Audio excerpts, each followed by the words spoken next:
Po świątecznej przerwie wracamy z kolejnym odcinkiem Oka Zebry. Omówimy kilka sytuacji z meczów Polskiej Football Ligi, które odbyły się w poprzedni weekend.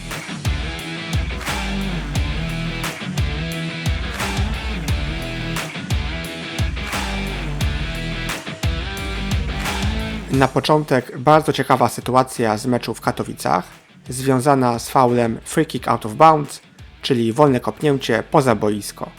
Jak widzimy, kopnięta piłka zmierzała w kierunku pylonu. Następnie jeden z zawodników drużyny odbierającej wyszedł poza boisko, jego prawa stopa znajdowała się wyraźnie poza linią boczną, a chwilę później dotknął on piłkę, która sama wciąż była w boisku. W myśl przepisu 4-2-3 piłka niczyja, to znaczy piłka nie będąca w posiadaniu zawodnika, znajduje się poza boiskiem wtedy, gdy dotyka kogokolwiek lub czegokolwiek poza boiskiem, w tym zawodnika. W związku z tym, w tej sytuacji, mimo że piłka fizycznie nie opuściła boiska, to zgodnie z przepisami uznaje się, że znalazła się poza boiskiem, ponieważ dotknęła zawodnika, który był poza linią boczną. Z tego powodu miał miejsce faul, ponieważ zawodnik drużyny kopiącej nie może na wolnym kopnięciu wykopnąć piłkę poza boisko. Ta sytuacja stanowi świetny przykład tego, jak dużą korzyść mogą odnieść zawodnicy, którzy dobrze znają przepisy gry w futbol.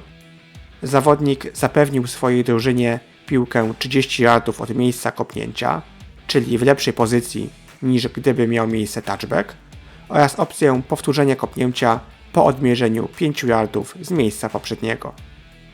Dla zawodnika duże słowa uznania za znajomość bardzo rzadko stosowanego przepisu.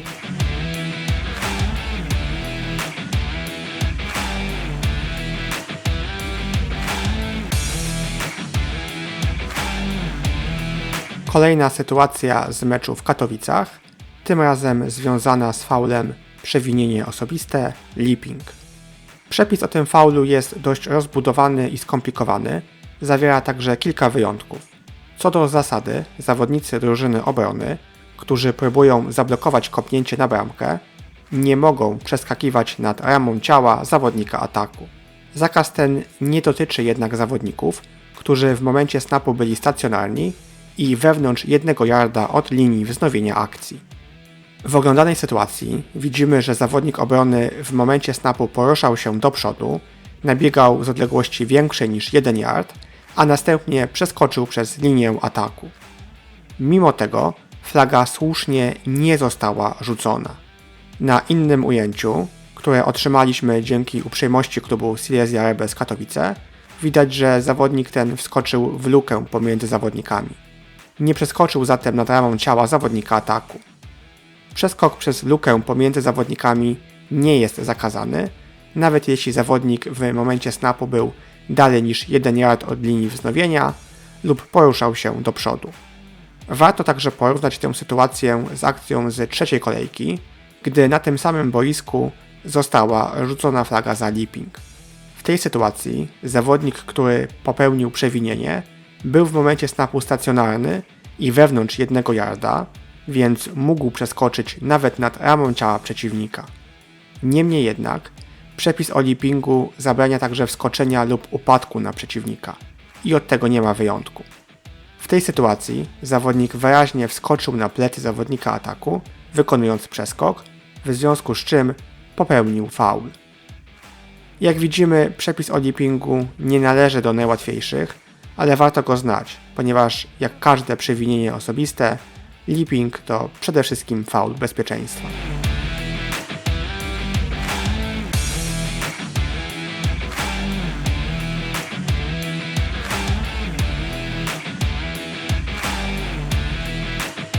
Inna sytuacja, związana z dość rzadko stosowanym przepisem, miała miejsce w Lublinie. Sędziowie tego spotkania musieli zastosować tzw. zasadę fourth down fumble rule. Przepis ten dotyczy sytuacji, gdy ma miejsce zgubienie piłki przed zmianą drużynowego posiadania i w 4. próbie. Jak widzimy, w analizowanej sytuacji była rozgrywana właśnie 4. próba i zostało wykonane podanie do przodu, które złapał zawodnik z numerem 5. Następnie zawodnik ten przebiegł kilka yardów i zgubił piłkę. Piłka została ostatecznie odzyskana przez zawodnika drużyny ataku, ale co bardzo ważne, odzyskał ją zawodnik inny niż ten, który ją zgubił. To bardzo istotna różnica, ponieważ zgodnie z przepisem 7.2.2a, jeśli w czwartej próbie, przed zmianą posiadania, ma miejsce zgubienie piłki i piłka zostanie złapana lub odzyskana przez zawodnika innego niż ten, który ją zgubił, to piłka staje się martwa. Co więcej, jeśli złapanie lub odzyskanie ma miejsce naprzód w stosunku do miejsca zgubienia, to piłka wraca właśnie do tego miejsca, gdzie została zgubiona. Z tego powodu w oglądanej sytuacji sędziowie słusznie ustawili piłkę do kolejnej akcji nie w miejscu, gdzie została odzyskana, ale w miejscu, gdzie została zgubiona.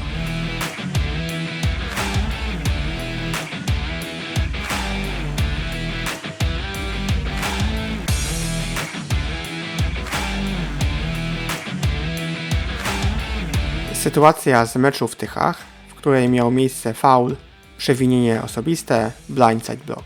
Faul miał miejsce w akcji powrotnej po zmianie drużynowego posiadania. Popatrzymy na oznaczonego zawodnika.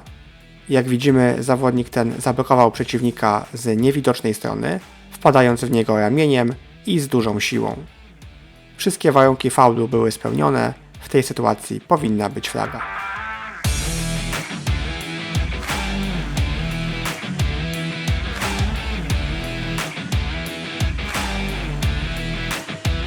Na koniec jeszcze jedna sytuacja z Tychów. W tej akcji została rzucona flaga za przewinienie osobiste, powalenie za kołnierz. Jak widzimy, zawodnik obrony złapał zawodnika z piłką za koszulkę na wysokości kołnierza, a następnie gwałtownie pociągnął go w dół, upadając na ziemię. Taki sposób taklowania spełnia wszystkie wymogi faulu powalenie za kołnierz i jest nielegalny. Flaga była w tej sytuacji słuszna.